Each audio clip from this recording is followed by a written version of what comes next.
कहना मीर यार बलोच का है। मीर यार बलोच लगातार इस बात का जिक्र कर रहे हैं। इसी विषय पर आधारित इंडिया न्यूज के द्वारा बनाई गई खास रिपोर्ट देखिए आप।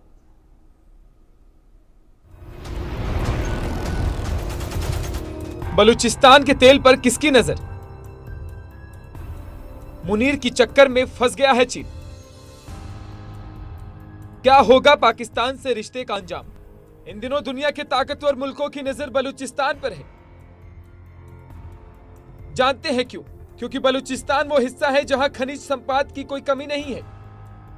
और दावा तो यह भी किया जा रहा है कि बलूचिस्तान के इस हिस्से में क्रूड ऑयल भरपूर है और इस क्रूड ऑयल पर चीन की नजर है और नजर अमेरिका की भी है।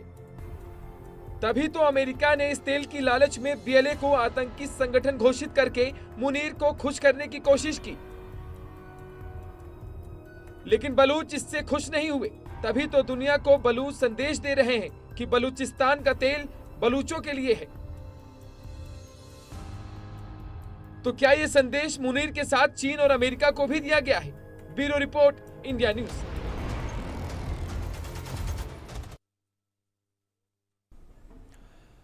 इसी विषय पर बातचीत करने के लिए हमारे साथ दो खास मेहमान जुड़े हैं। हमारे साथ रिटायर्ड मेजर जनरल अनुज माथुर जी जुड़े हैं डिफेंस एक्सपर्ट के तौर पर। हमारे साथ बलोच एक्टिविस्ट मेहरान मर्री जी जुड़े हैं। आप दोनों मेहमानों का बहुत स्वागत है चर्चा में। और चर्चा की शुरुआत मेहरान मर्री जी से ही मैं करना चाहूंगा। मेहरान जी, जो स्थितियां इस वक्त बलूचिस्तान में हैं और इन स्थितियों के बीच अमेरिका और चीन के इन्वॉल्वमेंट, इस इन्वॉल्वमेंट को आप किस तरीके से देखते हैं?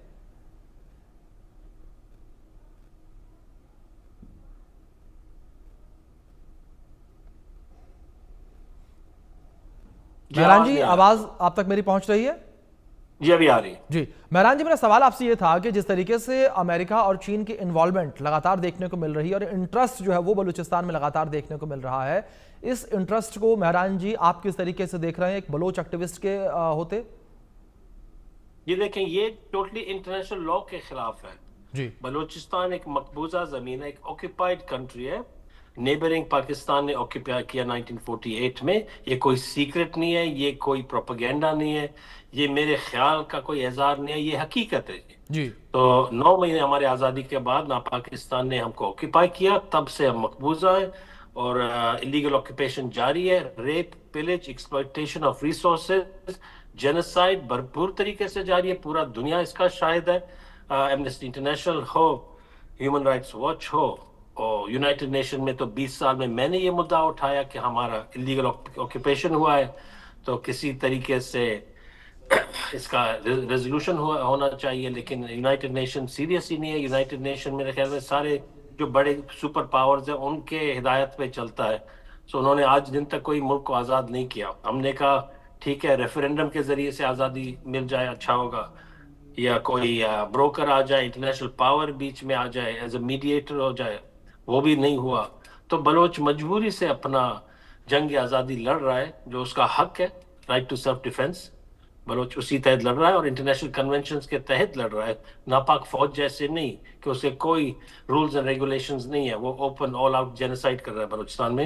लेकिन बलोच जो लड़ रहा है अपने हकूक के लिए, वो बिल्कुल इंटरनेशनल लॉ को मद्देनजर रखे वो हर इकदाम जो ले रहे हैं वो नापाक फौज के खिलाफ ले रहे हैं, किसी सिविलियंस के खिलाफ नहीं ले रहे हैं, जो मेरे समझ में आ रहा है, जो नजर आता है। जी ठीक है। माथुर साहब भी हमारे साथ जुड़े हैं, उनका रुख करेंगे। माथुर जी, जिस तरीके से अगर बात बलूचिस्तान को लेकर की जाए और जहां बीएलए को आतंकी संगठन अमेरिका ने घोषित किया, लेकिन बड़ी बात यहां पर यह है कि जैसे ही आतंकी संगठन अमेरिका के द्वारा बीएलए को घोषित किया गया, उसके बाद हमने ये देखा कि बलूचिस्तान बैकफुट पर नजर नहीं आया, बल्कि बीएलए के द्वारा हमले और तेज किए गए। अभिषेक, जय हिंद। देखिए, आपको मैं एक बात बताता हूं बिल्कुल साफ। आज की परिस्थिति में जिस प्रकार के निर्णय अमेरिका ले रहा है या डोनाल्ड ट्रंप ले रहे हैं, अमेरिका वो निर्णय नहीं ले रहा है, डोनाल्ड ट्रंप ले रहे हैं। और उसकी एकमात्र वजह यह है कि वो पाकिस्तान को नहीं, असीम मुनीर को एक टूल के तरह इस्तेमाल करना चाहते हैं, चीन को काउंटर बैलेंस करने के लिए और भारत के खिलाफ। भारत के साथ उनकी प्रॉब्लम सिर्फ एक है कि उनके जो ट्रंप साहब है, उन्होंने कहा था कि मैंने जंग रुकवा दी, ये कर दिया, वो कर दिया, और उसी का लाभ उठाते हुए असीम मुनीर, जो कि एक बहुत ही ज्यादा करप्ट और टेररिस्ट, खुद रेडिकलाइज्ड जनरल है, उसने उनका नाम नोबेल प्राइज के लिए आगे पुटअप कर दिया। ये नोबेल प्राइज ट्रंप साहब का फिक्सेशन है और उनको ये लगता है कि भारत इसके खिलाफ कहीं ना कहीं कोई कार्रवाई कर रहा है। पहली बात तो इसलिए उनके एक्शंस जो हैं वो भारत को चोट पहुंचाने वाले हैं। मैं आपको पहले दो बातें बलूचिस्तान के बारे में बताऊंगा, फिर मैं दोबारा ट्रंप के ऊपर आता हूं। देखिए, दो तीन बातें आपको बलूचिस्तान के बारे में समझनी चाहिए और ये बलोच लोगों को भी कहना चाहिए। बलूचिस्तान पाकिस्तान का हिस्सा न कभी था न है, ये इतिहास है। इसमें कोई मुझे नहीं लगता कि कोई आपको इसके लिए प्रमाण ढूंढने की आवश्यकता है। ये इतिहास है, ये बलोचों का मानना नहीं है, ये तथ्य है कि बलोचिस्तान पाकिस्तान का हिस्सा नहीं है। वो अपना हिस्सा डिसीट से और फोर्स के द्वारा उन्होंने उसको बनाया था, पहला। दूसरी बात यह है कि बलोचिस्तान का पिछले 70-78 सालों में सिर्फ और सिर्फ एक्सप्लॉयटेशन हुआ है। आप वहां आज देखें कि गरीबी दर क्या है बलूचिस्तान की। हालांकि पाकिस्तान पूरा का पूरा भुखमरी में जी रहा है, लेकिन बलूचिस्तान की गरीबी दर सबसे ज्यादा है। बलूचिस्तान में नवजात बच्चों की मृत्यु दर सबसे ज्यादा है। बलूचिस्तान में महिलाओं की मृत्यु दर सबसे ज्यादा है। बलूचिस्तान में हर प्रकार की जो समस्या है, इकोनॉमिक ग्रोथ जीरो है। बलूचिस्तान का सारा, देखिए वहां पर ऑयल के रिजर्व्स हैं, वहां पर गैस रिजर्व्स हैं, गोल्ड है, कॉपर है और रेयर अर्थ मिनरल्स हैं। वो सारे वहां से उसका एक्सप्लॉयटेशन पाकिस्तान कर रहा है और वो उसका लाभ बलूचों को नहीं मिल रहा। ये बलूचों की जो वो है संपदा है, जिसको कि पाकिस्तान, अमेरिका और चीन के मदद से लूट रहा है। तीसरी बात मैं बताता हूं बलूचिस्तान की, ये जो बलोच हैं, ये इनको अमेरिका को बताने की आवश्यकता है कि जब रूस के खिलाफ अमेरिका पाकिस्तान के मार्फत कोई अपना एक्शन कर रहा था, उस समय भी बलूचिस्तान की प्रॉब्लम थी, लेकिन बलोचों ने कभी भी किसी भी अमेरिकी एसेट पे या अमेरिकी एक्शन के ऊपर हमला करने की कोशिश नहीं करी, क्योंकि जैसा अभी महारान भाई कह रहे थे कि वो हमेशा हर काम अंतरराष्ट्रीय नियमों को समक्ष रखते हुए कर रहे हैं। उसके बाद जब अफगानिस्तान के खिलाफ अमेरिका का एक्शन हुआ, तब भी किसी भी प्रकार से अमेरिका की किसी भी एक्टिविटी को बलोचों ने कोई नुकसान नहीं पहुंचाया। बलोचिस्तान के थ्रू सारा एक्शन हुआ है। अफगानिस्तान में इतना बड़ा बॉर्डर बलोचिस्तान का अफगानिस्तान के साथ है और ईरान के साथ भी है। तो ये बात बिल्कुल समझने की है। तीसरी बात कि जो सबसे बड़ा आतंकवादी दुनिया का ओसामा बिन लादेन, और दुनिया को आप छोड़िए, अमेरिका का सबसे बड़ा दुश्मन अमेरिका में किया था ओसामा बिन लादेन ने 9/11 जी। हजारों लोगों को उसने वहां मार दिया। उनकी इकोनॉमिक माइट पे, उनकी मिलिट्री माइट पे, उनकी पॉलिटिकल माइट पे, सब जगह एक साथ हमला करा और उसको सालों साल, दशकों तक इस पाकिस्तान ने बचा करके रखा और अपनी शरण में रखा। फिर वहीं फाइनली वो मिला। ये पाकिस्तान जो है, ये अमेरिका समझ नहीं पा रहा, समझता है वो, लेकिन उसकी अलग रिक्वायरमेंट्स हैं, क्यों अब वो कर रहा है। वो पाकिस्तान लगातार अमेरिका को धोखा दे रहा है। जो मोहम्मद अट्टा था, जिसने वो जहाज ट्विन टावर में घुसाया था, वो भी, उसका भी पाकिस्तान कनेक्शन है। बिल्कुल, ये पूरा का पूरा 9/11, उसके पूरे के पूरे 9/11 के पीछे पाकिस्तान का कनेक्शन था। पाकिस्तान दुनिया की सबसे बड़ी टेररिस्ट स्टेट है, ये पूरी दुनिया जानती है, और सबसे ज्यादा टेरर पाकिस्तान ने बलूचिस्तान में फैला के रखा हुआ है। टिक्का खान, बुचरफ, बलूचिस्तान। तो अब क्या ट्रंप साहब को क्या परेशानी है कि वो चाइना को चेक कर रहे हैं। चाइना क्या है कि उनका सारा का सारा इन्वेस्टमेंट है, और जो इसका जो क्रीम है, जो इसकी बिल्कुल टॉप चीज है, वो ग्वादार का पोर्ट है। और जब तक ग्वादार का पोर्ट चाइना के लिए बिल्कुल वाइटल क्रिटिकल है, और अगर बलूचिस्तान किसी तरीके से निकल जाता है पाकिस्तान के हाथ से, तो चाइना को इतना जबरदस्त नुकसान होने वाला है जिसका कि कोई बिल्कुल माथुर साहब मतलब समझाना। यही वजह है कि चीन और अमेरिका का इंटरेस्ट लगातार बलूचिस्तान में बना हुआ है, और यही वजह की लगातार अमेरिका भी ये चाहता है कि जिस तरीके से चीन ने CPEC बलूचिस्तान में बनाया है, वो भी अब अपनी इन्वॉल्वमेंट दिखाए। मेहरान मर्री जी, मैं आपका रुख करूंगा। जहां एक और जिस तरीके से बलूचिस्तान में आजादी की लड़ाई लड़ी जा रही है, और लगातार ये कहा जा रहा है कि बलूचिस्तान की आजादी की लड़ाई बलोचों ने एक नए आयाम पर पहुंचा दी है, लेकिन इस बीच क्या आपको लगता है कि चीन और अमेरिका का जो इंटरेस्ट बलूचिस्तान में है, वो इंटरेस्ट बलूचिस्तान को आजाद होने से रोक रहा है? जी बिल्कुल नहीं। मेरे ख्याल में ये परसेप्शन या मिस परसेप्शन नापाक फौज और उसके 9 नंबर के रबर स्टैंप सियासतदान देना चाह रहे हैं कि अभी ऑन बोर्ड आ गए अमेरिका पाकिस्तान के साथ, तो अभी कुछ भी बलोचों का हम कत्लेआम कर देंगे, फिनिश ऑफ कर देंगे हमको, ये ऐसे ही प्रोपेगेंडा है इनका। अब पाकिस्तान के साथ अमेरिका का बहुत लंबा दोस्ती है और दुश्मनी कहें या एक दूसरे के साथ अंडरस्टैंडिंग और मिसअंडरस्टैंडिंग्स काफ़ी है। 20 साल जो अमेरिका ने अफगानिस्तान में गुजारा, उसने काफ़ी सबक सीखा कि नापाक फौज बहुत मुनाफिक है। उन्होंने पहले भी देखा, आप देखें 7/7 के पीछे पाकिस्तान, 9/11 पाकिस्तान, मुंबई पाकिस्तान, जिधर भी दुनिया का कोई दहशतगर्दी होता है, जैसे मेरे भाई ने कहा ओसामा बिन लादेन तो उनके गोद में बैठा हुआ था, फिर भी मुशर्रफ हाथ हिला रहा था कि बलोचों को ये करेंगे वैसे करेंगे और हम अमेरिका के साथ है। अमेरिका इनको बेचारों को बोलता है तो डू मोर, लेकिन अमेरिका को सब कुछ पता है। तो इस चीज को हमको ओवर इन्फ्लेट नहीं करना चाहिए। हम बलोच तो इसको बिल्कुल सीरियस ही नहीं ले रहे हैं। एज फार एज डेजिग्नेशन का जाता है कि कौन दहशतगर्द है कौन नहीं है, अभी सीरिया का प्रेसिडेंट तो मोस्ट वांटेड मैन था, वो तो व्हाइट हाउस में गया, हाथ भी मिलाया ट्रंप के साथ। ये जी परमानेंट नहीं होते हैं दोस्ती और दुश्मनी, सियासत में सब कुछ फ्लेक्सिबल होता है, काफी लिक्विड होते हैं सिचुएशन। दूसरा आप देखें अफगानिस्तान के तालिबान, 20 साल अमेरिका लड़ा इसी तालिबान के खिलाफ, अभी तालिबान के साथ दोस्त है, बगराम एयरबेस फिर से सेटअप हो रहा है, सब काफी फ्लूइड सिचुएशन है। अमेरिका और चाइना मेरे ख्याल में अल्टीमेटली जो लगता है हमारे साथ दोस्ती करेगा, हमारे साथ टेबल पे बैठेगा कि we are the rightful owners of the land और हमारा मुल्क है, हम उसके नुमाइंदे हैं।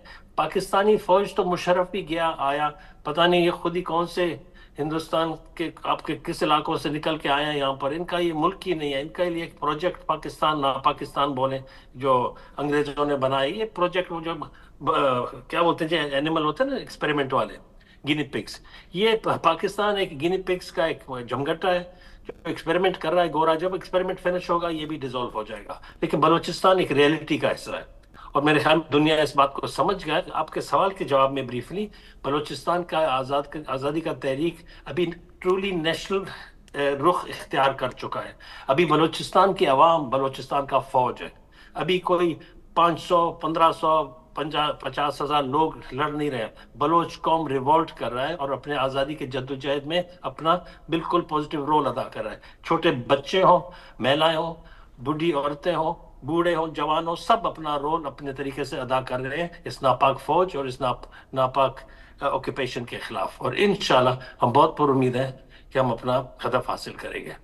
जी ठीक है माथुर साहब, जिस तरीके से लगातार इस पूरी लड़ाई को हम देख रहे हैं और इस लड़ाई में एक और पाकिस्तानी सरकार और पाकिस्तानी सेना है और दूसरी ओर BLA और बलूच के जो लोग हैं जो अपनी आज़ादी को लेकर लड़ाई लड़ रहे हैं। पाकिस्तानी सरकार, पाकिस्तानी आर्मी लगातार ये दावे करते हैं कि चीज़ें अंडर कंट्रोल्ड है, सभी चीज़ें ठीक हैं, लेकिन जो तस्वीरें माथुर साहब नज़र आ रही हैं उन तस्वीरों को देखने के बाद साफ तौर पर ये लगता है कि जो पाकिस्तानी आर्मी है उसने बलूचिस्तान में घुटने टेक दिए हैं BLA के आगे और जो बलूच एक्टिविस्ट हैं जो लड़ाई लड़ रहे हैं आज़ादी की, उनके आगे। अभिषेक देखिए, पाकिस्तान के हुक्मरानों की और पाकिस्तान के जो मिलिट्री रूलर्स हैं, इनफैक्ट पाकिस्तान में तमाम रूलर्स मिलिट्री रूलर्स ही रहे हैं और कुछ दिनों के लिए रबर स्टैंप प्राइम मिनिस्टर्स आ जाते हैं और वो फिर, तो इनकी बहुत पुरानी आदत है इस बात को कहना कि हमने ये बता दिया, हमने यहां कब्जा कर लिया, हमने वो कर लिया। ये वो पाकिस्तान है जिसने 17 दिसंबर 1971 को प्रेस में कहा था कि पाकिस्तान की सेनाएं जीत रही हैं, जबकि 16 तारीख को उन्होंने 93,000 लोगों ने पतलून उतार करके ढाका में सरेंडर कर चुके थे। ये वो पाकिस्तान है, तो पाकिस्तान निश्चित रूप से करेगा। देखिए अभिषेक, हमको एक बात समझने की आवश्यकता है, पाकिस्तान के लिए बलूचिस्तान की कितनी अहमियत है। Balochistan it's not a question only of geography, भूगोल का एक हिस्सा नहीं है। पाकिस्तान की पूरी इकोनॉमिक माइट, पाकिस्तान की ऊर्जा, पाकिस्तान के सारे मिनरल, सब चीज बलूचिस्तान से आती है और बलूचिस्तान के लोगों को वो दबा रहे हैं। पाकिस्तान से बलूचिस्तान अलग होगा तो पाकिस्तान का सिर्फ उधारी उसके पास रह जाएगी और उसकी सारी जो एसेट्स हैं वो इसके साथ निकल जाएंगी। पाकिस्तान की रेलेवेंस खत्म हो जाएगी, जियोपॉलिटिकल रेलेवेंस खत्म हो जाएगी, इकोनॉमिक रेलेवेंस खत्म हो जाएगी। अब ये देखिए कि किस तरह से पाकिस्तान की आर्मी, अब उन्होंने IS खैरसौन एक आतंकवादी संगठन है काफी पुराना आतंकवादी संगठन है। उस संगठन को बलोच लोगों के खिलाफ उसने उसको लॉन्च कर दिया है। ये पाकिस्तान जो है वो किसी भी हद तक गिर सकता है अपना काम सीधा करने में। लेकिन मैं मेहरान भाई की बात से पूरी तरह सहमत हूं। दुनिया इस बात को बहुत जल्द रियलाइज करेगी कि ये जो बलूच हैं सिर्फ कहते नहीं हैं, 10,000 साल से ये बलूच हैं, 1400 साल से ये मुसलमान हैं, और पाकिस्तानी सिर्फ 78 साल से हैं, जो कि पाकिस्तानी है भी नहीं। दूसरी बात यह है कि ये जो पहले जो इशू था वो बीएलए और पाकिस्तान के बीच में कहीं ना कहीं इशू था। आज परिस्थिति बिल्कुल बदली हुई है और बलोचिस्तान का बच्चा बच्चा, बलोचिस्तान का एक एक वहां का रहने वाला लगभग 100% वहां की जो पॉपुलेशन है वो पाकिस्तान के ऑक्यूपेशन के खिलाफ है और उठ करके खड़ी हो गई है। और इसी वजह से आप देखेंगे, चाहे वो सीपेक के एक्टिविटीज हो, चाहे वो ग्वादर का एयरपोर्ट हो या पोर्ट हो या कुछ भी हो, उसके ऊपर लगातार वो अपना दबाव बनाए हुए हैं। आप मुझे बताएं अभिषेक कि 2024 के लगभग एक साल पहले ग्वादर का एयरपोर्ट बन करके तैयार हो गया था, उससे इंटरनेशनल फ्लाइट तो बहुत दूर की बात है, आज तक एक भी डोमेस्टिक फ्लाइट भी उड़ी नहीं है। एक साल से वो एयरपोर्ट बना हुआ, उनको उसकी वजह बता रहा हूं कि ये जो बार बार क्लेम कर रहे हैं अभिषेक कि हमारा पूरा कंट्रोल है, हमने ये कर लिया है, हमने वो कर लिया है, ये खोखला क्लेम है और ये बात पूरी दुनिया को नजर आ रही है। अब हरेक की, जैसा कि वो कह रहे थे, हरेक की अपनी कंपल्शंस हैं, उनके अपनी रिक्वायरमेंट्स हैं। इंटरनेशनल रिलेशंस में ओनली परमानेंट इंटरेस्ट। आज की परिस्थिति में जियोपॉलिटिकली अमेरिका को, अगर पाकिस्तान को बलोचिस्तान की जरूरत है, लेकिन बलोचिस्तान अभी पाकिस्तान के कब्जे में है और ये उनकी एक ऐसी दुखती हुई रग बन गई है, क्योंकि बिना पाकिस्तान के अमेरिका के कई जो उद्देश्य हैं वो पूरे नहीं हो सकते। ये सिर्फ मिनरल्स का और ऑयल का सवाल नहीं है। ये जो पाकिस्तान के न्यूक्लियर एसेट्स हैं, जिनकी ये बार बार बातें करते रहते हैं कि हमने इसलिए नहीं रखा, उसके लिए नहीं रखा, इसके बारे में भी कई थ्योरीज हैं। और एक थ्योरी ये भी है कि ये उनके हैं ही नहीं, ये जो न्यूक्लियर एसेट हैं ये भी पाकिस्तान अमेरिका के हैं। तो अमेरिका के बहुत सारे इंटरेस्ट्स हैं, अमेरिका की जियोपॉलिटिकल कंपल्शंस हैं। अमेरिका आज भारत की तरक्की से परेशान है और वो चाहता है कि न केवल चीन और रूस बल्कि भारत को भी चेक में रखा जाए। इसीलिए अमेरिका ने बांग्लादेश में सत्ता पर परिवर्तन करवाया, इसीलिए वो राखिन प्रोविंस में, म्यांमार में अपने पट्टे खेल रहे हैं और पाकिस्तान को असीम मुनीर के मार्फत वो भारत के खिलाफ गेम खेल रहा है। ये अमेरिका की आज की रियलिटी है। लेकिन एक बात बिल्कुल साफ और निश्चित मतलब है, बाबू साहब ये माना जाए कि अमेरिका चारों तरफ से केवल और केवल अपना ही फायदा देख रहा है और इसी वजह से लगातार उसने अपना इंटरेस्ट बनाकर रखा हुआ है। ठीक है मेहरान जी, दूसरी ओर पाकिस्तान ये कहता है, यानी कि पाकिस्तानी सरकार ये कहती है कि हम बलूचिस्तान के साथ है। बलूचिस्तान जो है वो पाकिस्तान का एक अहम और अटूट हिस्सा है। क्या आपको मेहरान जी लगता है कि जो ये दावे किए जा रहे हैं, इन दावों के बीच बातचीत से हल मुमकिन है? जी बिल्कुल नहीं। अभी मेरे ख्याल में कोई भी रीजनेबल इंसान इस नतीजे पे आ चुका है कि बातचीत का टाइम गुजर गया। काफी 70 सालों में काफी अपॉर्चुनिटीज थे। नवाब बुख्ती भी इनके साथ बातचीत करना चाह रहा था, जो उनको शहीद किया गया। जितने भी हमारे लीडरशिप थे, उन्होंने थोड़ा ऐसा नरमी इख्तियार किया ना पाकिस्तान के लीडरशिप के साथ बैठ के बात करने के लिए, उनको एलिमिनेट किया गया और डिफेम किया गया। तो सबको पता चला, नवाब नौरोज खान से लेकर नवाब बुख्ती तक सब ने कोशिश किया। अभी एक फाइनल एक स्टेज आ गया इस जंग का, जो अभी जोर से ये मुल्क हमको अपना छीनना पड़ेगा। बातचीत का टाइम गुजर गया और वहां बातचीत करने वाले लोग ही नहीं बैठे हैं जी। आप जिस कैलिबर के लोगों के साथ आप कभी देखते हैं, वो नुमाइंदे आते हैं टीवियों पे, इनके सियासतदान पिट्ठू हैं, पपेट्स हैं, रबर स्टैम्प्स हैं। इनके फौजी एरोगेंट हैं, वो बिलिजरेंस में इतने मसरूफ है और जंग और कुछ और बोस्टिंग में, अपने चेस्ट थंपिंग में इतने मसरूफ हैं, इतने एरोगेंट हैं, तो वो उनके साथ बात हो ही नहीं सकता। तो पाकिस्तान में आप किसके साथ बैठ के बात करेंगे? तो दो कैटेगरी है, एक उनके फौजी हैं जो एरोगेंट हैं, वो बोलते हैं हम सब सुपर पावर है, दूसरे उनके गुलाम है सियासतदान। अभी बलोच उधर हमेशा कहते हैं हम बलूचिस्तान के असेंबली को साथ लेके फैसला करें। बलूचिस्तान असेंबली जी कौन है? उधर एक इन्होंने सरफराज भट्टी बिठाया हुआ है बराए नाम बलोच। सारे जो सियासतदान हैं वहां पर, सारे इनके पिट्ठू हैं, सारे इनके सिलेक्टेड लोग हैं। एक जो इमरान खान जो इनके खिलाफ कुछ स्टैंड लेता है वो जेल के अंदर है। कि एक ऐसा 2 नंबर का मुल्क है जी, नथिंग इज निज़ाम, उसका कोई निज़ाम भी सीधा नहीं है। एवरीथिंग एक इंटरप्राइज फौज के लिए जो पैसा बनाते हैं, बोलते हैं हर मुल्क का एक फौज होता है, इस फौज का एक मुल्क है।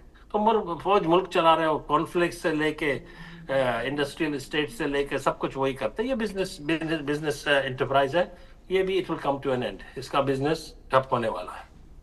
जी ठीक है माथुर साहब, जिस तरीके से आप भी तमाम बातों का जिक्र कर रहे थे और जो सिचुएशन इस वक्त देखने को मिल रही है बलूचिस्तान के अंदर, क्या आपको लगता है कि इस सिचुएशन से बलूचिस्तान की आज़ादी बेहद नज़दीक है या बलूचिस्तान को भी आज़ाद होने में और समय लगेगा?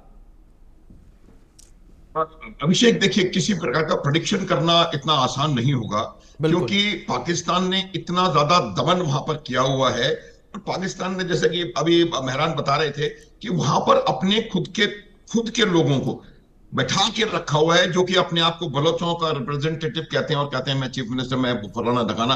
देखिए क्या होता है कि पाकिस्तान की प्रॉब्लम बलोचिस्तान, सिंध, खैबर पख्तूनख्वा या पीओजे गिलगित बाल्टिस्तान वो नहीं है। पाकिस्तान की प्रॉब्लम पाकिस्तान का सुन्नी पंजाबी मुसलमान माइंडसेट है, जो वो पूरी तरह से डोमिनेट करके रखता है। जो पाकिस्तान की आर्मी है वो 75% वो पंजाबी सुन्नी मुसलमान उसके अंदर है। और पाकिस्तान की आर्मी का लगातार पूरे पाकिस्तान के ऊपर हमेशा से कब्जा रहा है। 4 बार डायरेक्ट मिलिट्री रूल हुआ है, अयूब खान, याया खान, जियाउल हक और परवेज मुशर्रफ, और बाकी टाइम पूरे टाइम पाकिस्तान का इनडायरेक्ट रूल पाकिस्तान की आर्मी का वहां रहा है। आर्मी जो है उस विचारधारा से डोमिनेटेड है, और वो विचारधारा ये है कि सारा पाकिस्तान का अर्थ, सारा पाकिस्तान का कॉमर्स, सारा पाकिस्तान का कुछ भी जितने भी एसेट्स हैं वो पाकिस्तानी आर्मी के पास हैं। और उन चुनिंदा जनरल्स जो कि पंजाब से आते हैं, उनके पास सारे एसेट्स बने रहे हैं। वो सिंध का पानी रोक करके उस पानी को डाइवर्ट कर रहे हैं सदर्न पंजाब में। क्यों? क्योंकि वहां पर पंजाब के सैनिक जनरलों ने जमीनें खरीद रखी हैं। तो मेरा मानना है कि जब तक ये पूरी तरह से इसको समझेंगे नहीं, तब तक इसका कोई सोल्यूशन नहीं निकल सकता। बलोचिस्तान बिल्कुल निश्चित रूप से आजाद होगा। कब, इसकी कोई टाइमलाइन में नहीं बता सकता। बड़ी बात आपने कही है, ये बड़ी बात आपने कही कि बलूचिस्तान